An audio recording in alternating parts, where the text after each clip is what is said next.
Oh, you know, one of the things for me is just to kind of jump around a little bit with the questions and just see what other things get provoked for people in terms of what they'd like to ask. But one of the words that you used was, you know, structure, and you know, we were talking in advance of talking with everybody here just about things that have shifted, and you know, there have been times certainly for you where you've had a tremendous amount of work and been able to work, I would guess, as much as you wanted to, although that's certainly embedded in the question.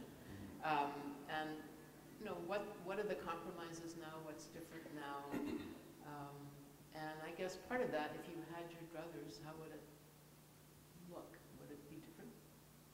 My organization. Yeah, would it be like Sydney? I mean, is that your druthers, or? Yes, it would look just like Sydney. It's sunny, it's by the water. I mean, literally, it's on the wharf, so you have lunch on the wharf and then you go into work. There's enough space. The main studio is this size, and there's 3 other studios. So when I say to that trio, go off and come back at 4 o'clock. If I ever, they go into the next studio and they do that, yeah, while I'm doing what I'm doing in here. And in fact, when I was in Sydney, I would take one assistant and I would make something on that assistant, and they would go off with a group of people and they would teach that group, and then I would take the other assistant while they were doing that, and I would make something on this assistant, and then they would go over there, and it was like, I was like mowing grass, and it's the way it had to be. And it was, for me, I have a very short attention span, so that might seem pressured, but that was really phenomenal for me. I felt like I was being called to work at my full capacity for one of the first times in my life, and I loved that. How long did you have with him? I had 8 weeks. 8 weeks, yeah. That's very generous. It's very generous. Yeah. And 7 weeks of production and 1 in the theater. I mean, of creation and 1 in the theater. So, yes, it would look like that.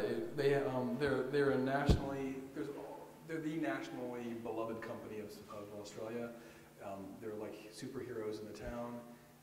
When I premiered the piece, I became a celebrity. You know, all the things that don't happen in dance in America, I got there. And I mean, I always tell this funny story that right before it opened, there was a lot of press around it, and there was a life-size picture of my head on the front page of the art section, and I didn't know that was going to happen. And I went out to breakfast the morning that it came out, and I was in this very hip restaurant, and everybody had their paper. I was like, but that would never happen in New York for any kind of dance. I mean, dance is like the janitor of the art form in so many ways. So, although we in this room know it's not. So. But would you be able to sustain that? I mean, how would that look if that got transferred to New York? Is that the structure you would like to be working in? I would like to try it. I would like to fail at that structure.